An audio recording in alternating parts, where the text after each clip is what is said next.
Hello, and welcome to another episode of the Spark Hub podcast, where learning is an adventure, and certainly this episode pulls no punches. I speak with Clarke in Australia about how she took her 4 boys and her husband out of work and school respectively, and they all went on the road together for they were supposed to do 6 months, ended up being 22 months. It's quite the story, and it goes around the world as well. We go deep on lots of topics, including perception from parents to friends to even academia, and how they view taking kids out of school for long periods of time, and especially to travel. What are the ups? What are the downs? What are the lows? What are the highs? We cover a lot of that stuff. And just as a bit of context, I know Caroline from about 20 years ago when I lived in Australia. We met traveling, we became friends, we both went our own ways in life. She ended up moving back there, marrying, having 4 boys. I, of course, have my own family, but we reconnected to discuss what odyssey she went on, and it is fascinating. So I won't prevent you any longer with this rambling intro, except to say, as always, for a deeper dive on all these things, look in the show notes below the episode or go to thesparkup.com for other stuff as well. So without further ado, join me, join Caroline, join her boys, join her husband on what is one of the most incredible road education stories in a country of walkabouts. Hey, Caroline, thanks for coming on Spark Hub. As is tradition here, I'd like to hear an inspiring quote gets you going about what we're about to talk about. Well, yes, my inspiring quote is, when people show you who they are the first time, believe them. Don't wait for the 20th time for them to show up the same. Believe them. And who said that? Who can we credit with that quote? I think it was Maya Angelou, which was her famous quote. Well, then on that topic, so the reason I wanted to get you on Spark Hub is because you have a fascinating story. You have 4 boys, you live in Australia, and you took them on a wild journey that I think started as an ambitious 6-month jaunt, and sounds like it went a lot longer. So I'd just like to dive straight in and say, first of all, tell us a bit about maybe your background, where you've come from, why you're in Australia, a bit about your boys, and then what prompted you to say, boys, we're going to hit the road. Yeah, thank you, Alan. So yes, I'm originally from the UK. I moved to Australia in 2004. So it's been almost 20 years, and had my 4 boys here.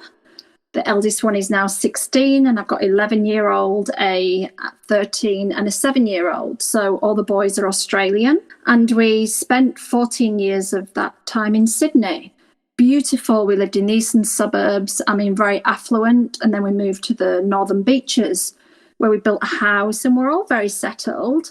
And then suddenly Oliver, the eldest, his best friend, lost his dad, who suddenly died of a heart attack.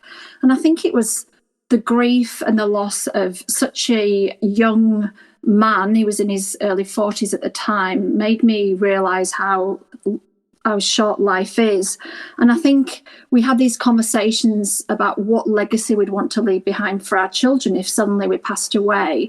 And I just started to, I think there was almost like a light bulb moment, if I have to be honest, because I looked around at this affluent community, and these children just had everything, including my own, which I will admit. And I think one day I just woke up and thought, I didn't have that life. I was raised in Yorkshire, in a mining town. We only ever got birthday presents and Christmas presents, nothing outside of that, where everything's at our children's fingertips. And I just thought, is this really serving them? Is this really real life? Because it's not the life that I grew up with, and it's a beautiful life, but I almost wanted to pick the 4 children up away from this beautiful, affluent, perfect community and show them what real life is really like. And interestingly enough, just before we did decide to go on our road trip around Australia, there was a huge spate of teenage suicides in our local area. So I think that was a good indication that on the surface, everyone looks like they've got their lives together, but underneath all of that, money's not everything. There's obviously families that are cracking. They're probably working full-time parents, and the children are left at home and struggling mentally. So I decided to take the kids on a road trip around Australia, which was originally supposed to be for 6 months. However, when you look at the size of Australia, you can't get very far in 6 months, as you well know. Yep, I know that too well. I had to go back twice. And I still didn't Yes. cover it all. Yeah, so you can't get very far, but I think that was a good starting point. So I said, let's rent the house out and let's go on a road trip together. At the time, I remember just thinking about all these Aboriginal communities that I was desperate to take the children to see, just to see the chalk and cheese lifestyle. And I was hoping that 6 months would allow us to get far north and into these really far away towns to show the children show them their culture, really. I mean, they're Australian, and without actually visiting Aboriginal communities and learning about the educational value around that, then growing up in the northern beaches of Sydney is not really showing them the true culture of what they've been born into. So that was the start of the trip, which ended up being 13 months around Australia and a whirlwind 4.5-month world trip in the end. So it was a big extension. So you just kept going. It sounds like you got so much momentum and things were going well. I mean, just quickly, for a timeline purpose, what year did you do the trip? So we set off in April 2018 and we finished in October 2019, so just before COVID. And interestingly enough, on the trip, I had this little voice said, you've got to do a world trip. You may never get this opportunity again. 5 months after we returned, COVID and lockdown hit. And I just thought that was the voice going, just make the most of it. Talk about timing. Oh my gosh. And what age were your children, bottom and top, in 2018? Because I'm trying to get a sense of what age they were at when you started. So the youngest was about to turn 3. So he was little. His memories are probably not great.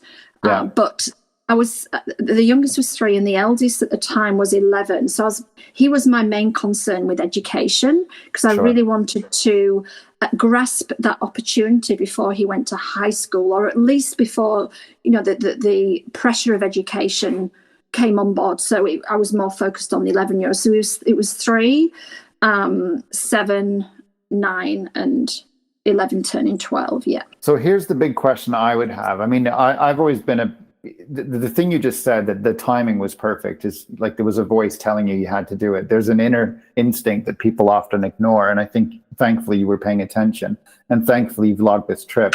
But I guess to another parent, it might be scary to take one child, let alone 4.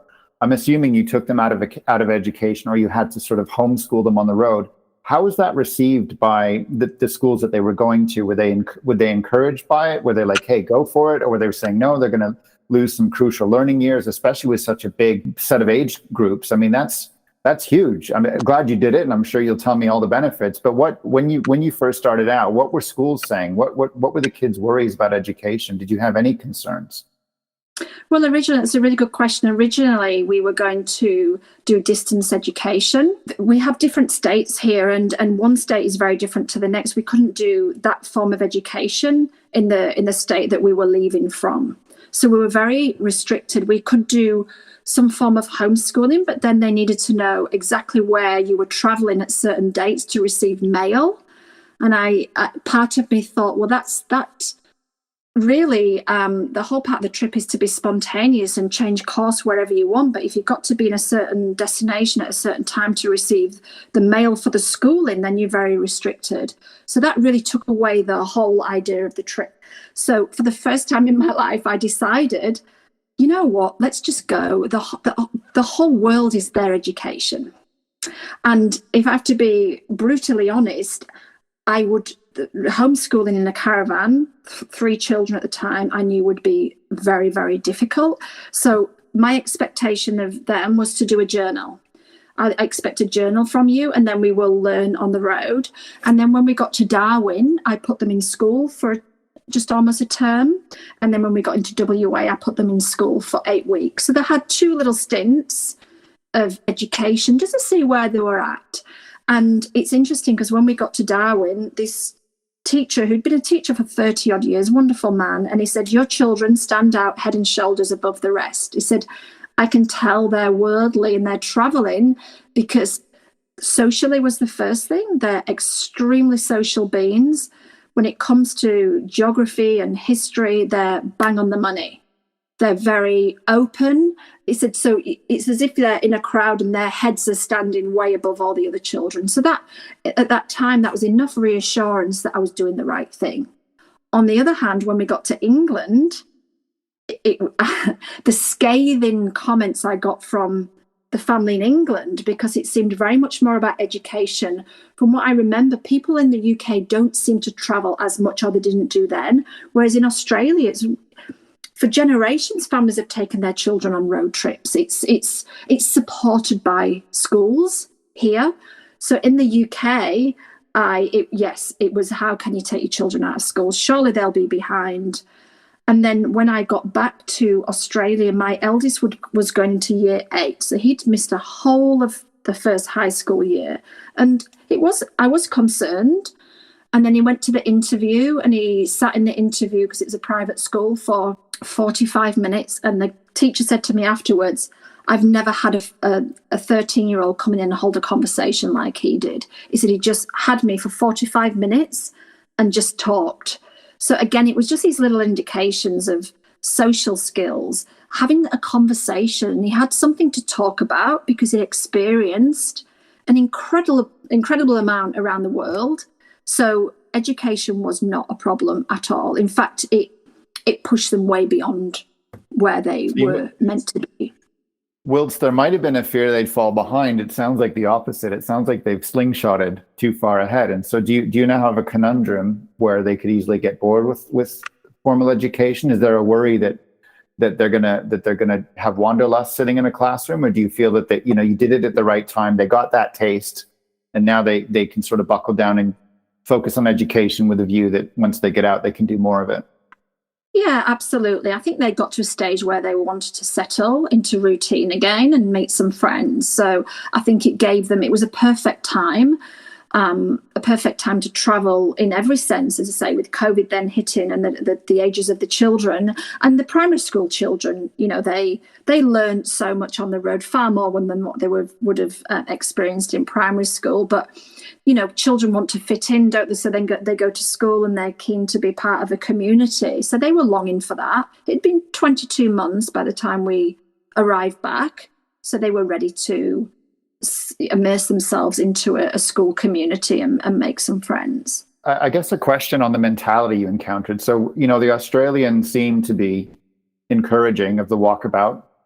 Maybe it's part of the landscape, part of the culture. And then, as you say, in the UK, it was about formal education, putting the time in. But one thing I wondered was 2018, and you're dealing with schools that have to mail you materials. Now, when COVID hit here and we had the lockdowns, everything was on iPads, Google Document, cloud sharing. It seems odd to me, Australia, with the mentality of walkabout, wouldn't be set up in that way. They would still be doing paper. Was there a reason for that? Was it the particular school they were at? Yeah, it was more the internet connection. I mean, when you think about the vastness of the country and you're traveling into a lot of, areas that haven't really got technology, I think they wanted to make sure that you had written work so that you couldn't maybe have the excuse that, I'm sorry, we couldn't log on online.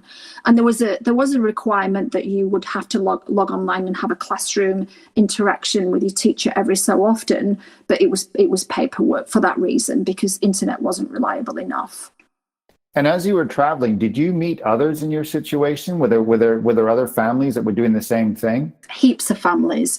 In fact, we met a beautiful family from Adelaide who we met them in on the east coast of Queensland, and they had 3 boys who were the same age as our 3, the eldest in the middle and the third one. So we travelled with them for 3 months. So that was beautiful, because it also gave the children some form of a relationship outside of the family, because it can be quite isolated on the road depending on who you meet, because there were a lot of older families, a lot of grey nomads travelling. So I was really concerned that the children had a group of friends that they could also play in the dirt with and explore. So we were lucky enough to meet a family who we travelled with for 3.5 months of our trip. And did they basically have kids of similar age? Was that?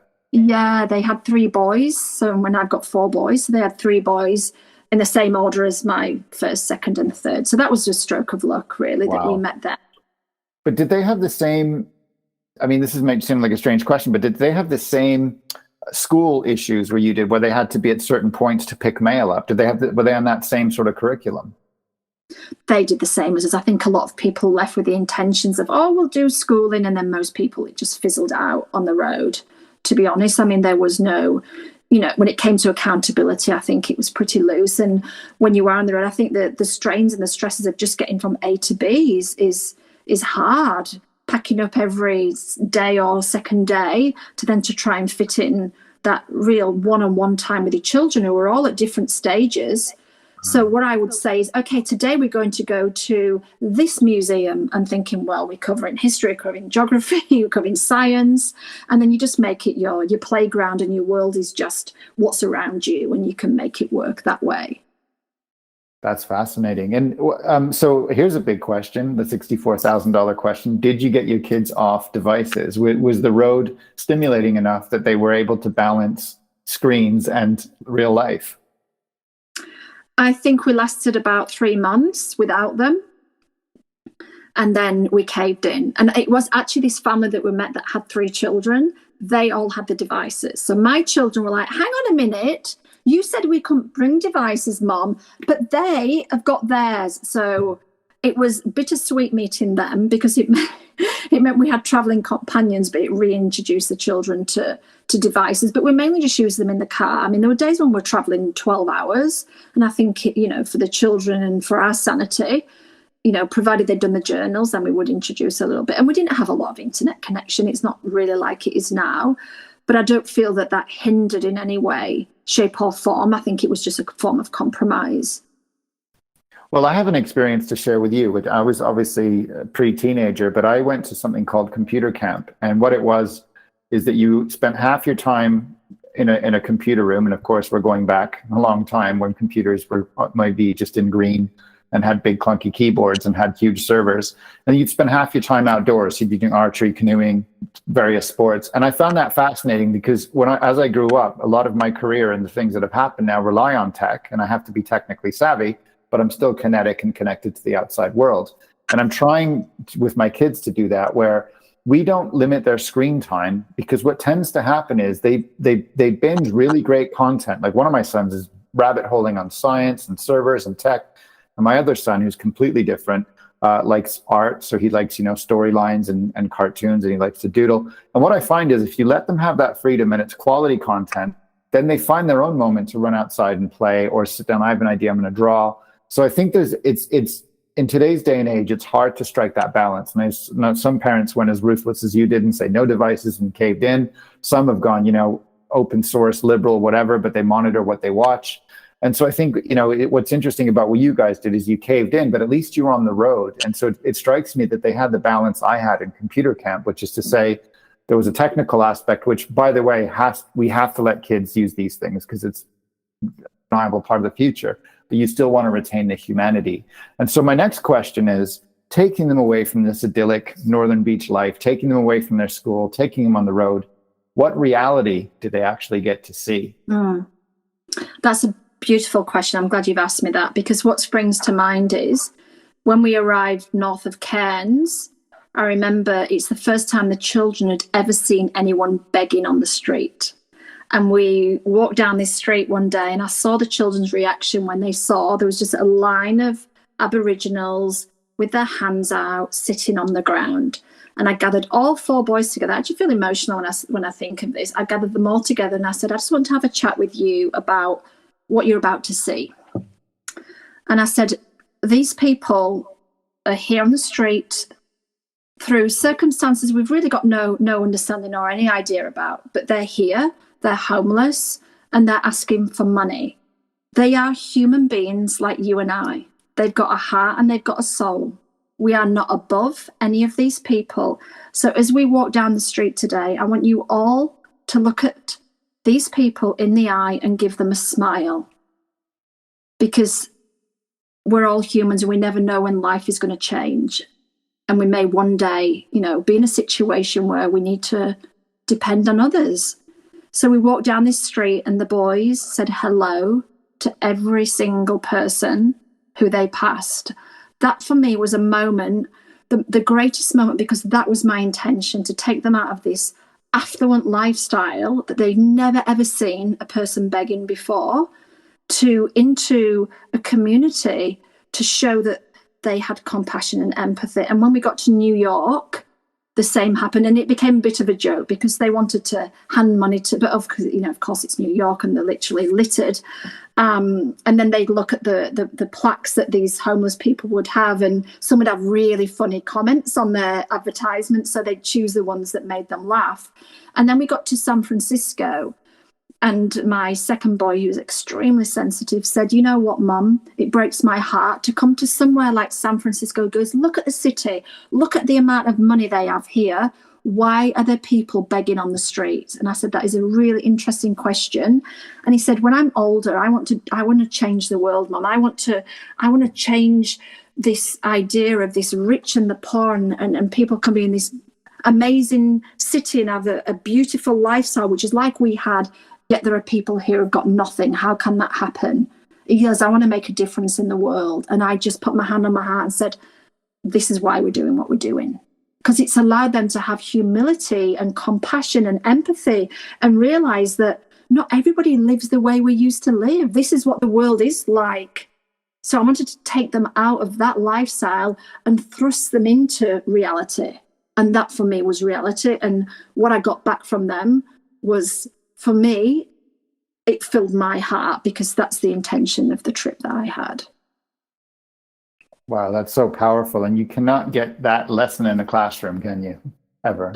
You absolutely can't. And, when we went to Darwin, they studied about, hurricanes and more of the Aboriginal culture. They wouldn't have got that in Sydney. So they were learning different methods of education in the different places that we were visiting.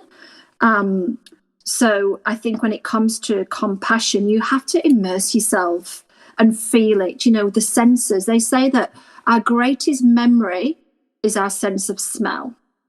So when you might walking down the street and you get a smell, it takes you straight back to childhood or to an event. And that's what I'm noticing with the children. It's like you can't feel that until you've smelt it, you've touched it, you've seen it, you've had that experience. You can't read from a book and go, "Oh yes, those people are suffering, they're in poverty," unless you've actually been there and experienced it.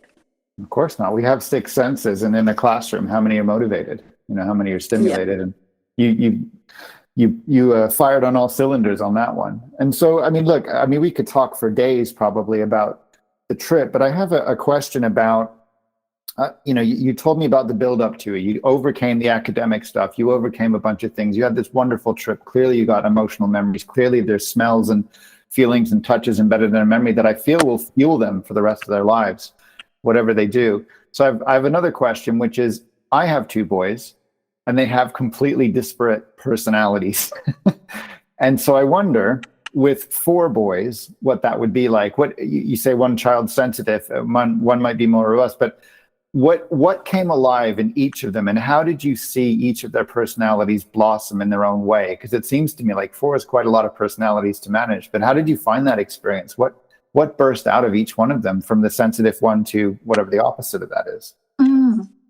Absolutely. The eldest one is much more worldly wide. He would be reading every single plaque in every national park, every museum. He was just a sponge for information. He could regurgitate. He could talk to someone who could just explain it in his terms, exactly what he'd read and understood. The second child, the sensitive one, he wasn't interested in reading anything. He was the one who just get me to the top. I just want to see the view. I'm not interested in reading the information about it. But he didn't want to go, funnily enough. He's a home bird, is the second son. So he was the one who resisted the trip. And I was trying to explain to him that once you're out on the road and you realize how much you're gaining from it, just trust me. And he was the one who didn't want to come home. Interestingly enough, he said, "I don't want to come off the road." So he didn't want to go. But when he'd immersed himself in it and realized how much fun it was. And then the third boy, he's an outdoor character. He's very physical. So he was the one just, digging holes in the dirt and rough and tumble. And I guess the little one was little, but it's almost like half of his life was then spent on the road. When we got to a beautiful place north of Cairns, so this is at the almost the north tip of the east coast of Australia, I said to my eldest son, who was 11 at the time, when you turn 12, you can do a skydive. And he's like, oh, really, Mum? I said, yeah. I said, you know what? You have to experience it. Once you've done a skydive, nothing's impossible after that moment. You realize how courageous you are, how strong you are. I think it's just the most amazing thing. So when he turned 12, we were in Western Australia, and we ended up pulling up in this caravan park right next to a skydive place. And I said to him, you're 12 now, Oliver. What about that skydive? And he said, oh, I'll go and chat to them. So he went over and he spent the afternoon chatting to all the guys working there. And he goes, I'm going to do it. I said, that's amazing. Amazing. I mean, a beautiful place. It was right over the Indian Ocean and just north of Perth. And he said to me, okay, Mum, I'll do it. But, you're doing it with me, right? And I said, oh, no, I've done 2 skydives in my 20s. I'm like in my 40s now. And he went, no, Mum, the deal is if I do a skydive, you've got to do one with me. I was like, oh, God, I can't pull out now. Can I tell him how courageous, and how strong you are? So anyway, I went up in the aeroplane, and we went to 14,000 feet, the highest that will go. I mean, I hated it. Like, obviously 20 years older than the last skydive. But that's my mentality. It's like, the world's your oyster. Nothing's impossible. And if you can just push yourself and take risks and realize and feel what you're capable of, then the sky's the limit for the rest of your life. So at 12 years old, he did a skydive, and then my second boy's done 2 skydives just after his 12th birthday. It's family tradition. Yes. So this is a very loaded question. This is a wonderful journey. You've had 4 boys with different personalities. You come back, you settle back into reality, COVID hits. Australia, from my understanding, was one of the most heavily restricted countries in the Western world. And so I guess I have 2 questions. One is, what was that like to come from that high and then end up in a lockdown in a country with heavy restrictions? And the second question is, do you feel the embers of that trip made COVID a little easier to deal with than maybe somebody who'd never traveled, who'd never taken the risks you do? So 2 very loaded questions, but I'd love to hear your perspective on coming from the high and then heading into the low, and how you guys came through it, or didn't, as the case may be.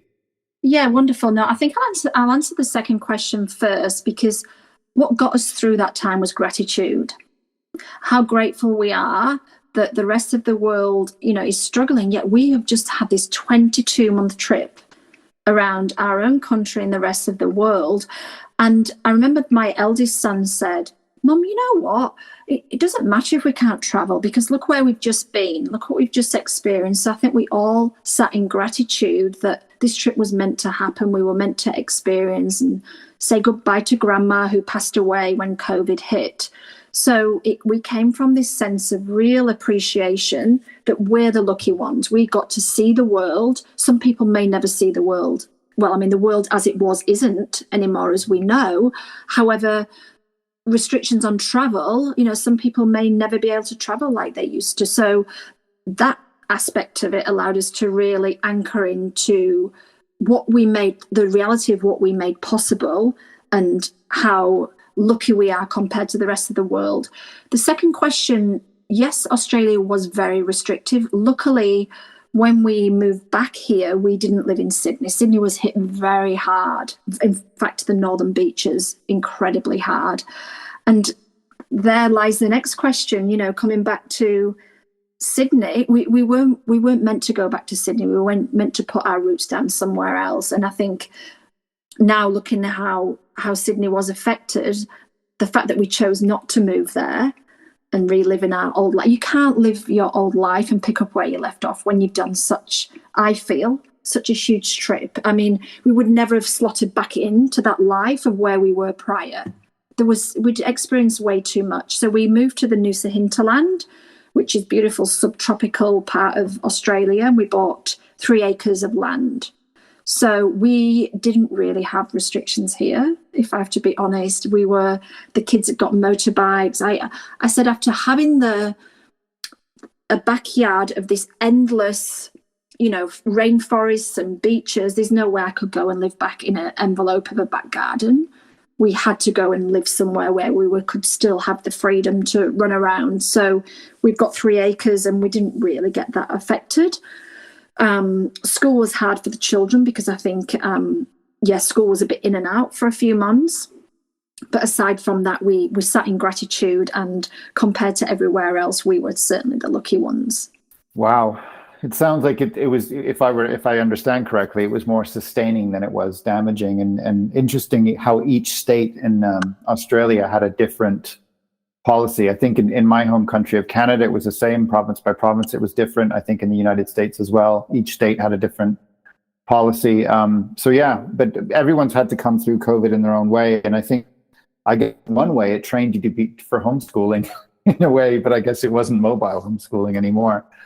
All right. So you've settled back into life. You've done this trip. You've achieved a lot. Your boys have memories that will last them a lifetime and maybe motivate them. Are you guys going to stay quiet for a while? Or are you thinking about there's maybe another version of this to happen? Where's your head at now? Yeah, I would love to do Canada. I mean, I've done quite a lot of Canada myself, and America with the children. I said my next aim would be when my eldest turns 18, so he finishes school, and I have a little window. I feel for the youngest one, because he just say, "Oh, Mum, I don't really remember. I don't remember that." So it's almost like I feel like I'd love to give him the exposure to have more of a memory. So, my traveling days are long from over. I love I'm just experiencing different cultures and countries. So I'd love to spend more time, and in a couple of years' time, maybe do another trip. But my eldest did say to me when we're on the road, "You know what, Mum? I'll be doing this with my children when I'm your age." So it's like it's in their blood. When you've done it and you've taken them out at such a young age, that's the done thing then. And this is what happens in Australia. You'll see grandparents traveling with their grandchildren and children. It's like it's in their blood. And that's what I hoped for. It can go one way or the other, but I think they've all got a love of travel, definitely. Do you feel after the COVID, this is more of a business question, but I'm going to ask it anyway, because maybe you've observed something that I haven't, because unfortunately, we didn't travel much during COVID. We didn't get out of the UK. And I start to wonder now, with all the headlines I read about schools being underfunded on one hand, and parents having now, tried homeschooling or be forced to do homeschooling, suddenly going, "Oh my gosh, this is hard." I wonder if people like you, or the people that you attract, or the community that does this, whether it be in Australia or anywhere else in the world, if there's is homeschooling somehow going to merge with traveling? Because now everyone's used to working from home. Now everyone's used to, as hard as it was, there's now hybrid working. And now I look at job postings and I see hybrid, remote. It's stuff you'd never saw 2-3 years ago. I came up in the advertising world, and we always had that, like a day or two from home or remote working. That was, part of our culture for 10 years, but now it's mainstream. And so what I wonder is, have you observed anything where you go, "Oh, we did this in 2018 pre-COVID, but if we're now going to do it post-COVID, taking away any restrictions or any of that kind of thing, actually it's easier. More people can do this. More people can hit the road. There's a community there. There's points where you can stop off in school and maybe pods. And so instead of getting stuff mailed, there's maybe a better system set up." So I wonder if this has happened, or if this has accelerated what you did, or maybe given people the confidence to do it. If you've seen that change in the past 4 years. Yeah, I mean, there's definitely a lot of homeschooling families around here. And I think the ones that wanted to travel and then weren't able to for such a long time, it's given them the bug. They've gone, "Okay, if we've got a window of time now to travel, let's just do it, because who knows when our rights will be taken away." The rights of freedom. We had freedom taken away from us. So I think it's allowing families to look at what is really important. If I can educate on the road and still tick certain boxes, and then live this beautiful life outside of that and still work and earn an income, then why not?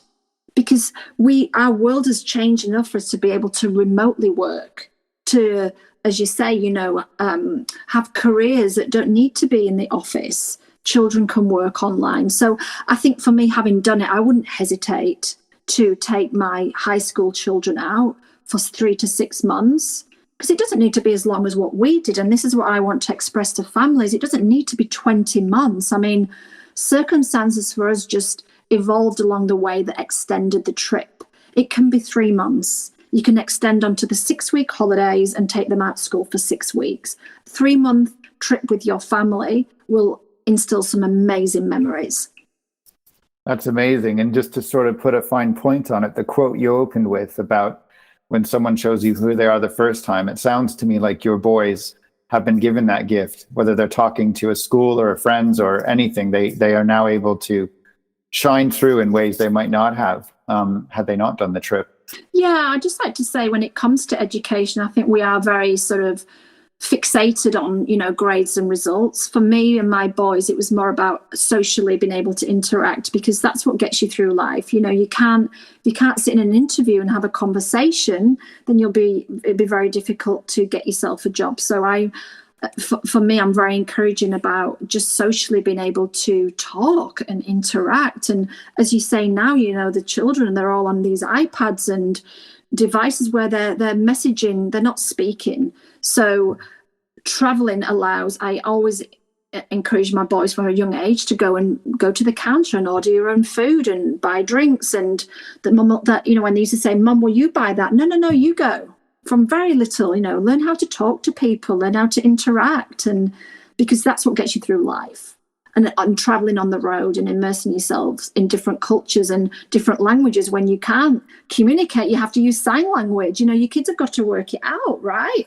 How amazing is that? Well, thank you for coming on today. It's been a pleasure talking to you, and thanks for sharing your story. It's an education unto its own. Thank you so much. Thanks for having me, Alan. Thanks for listening to this episode of our podcast. If you like what you hear, you can dive into a lot more on thesparkhub.com.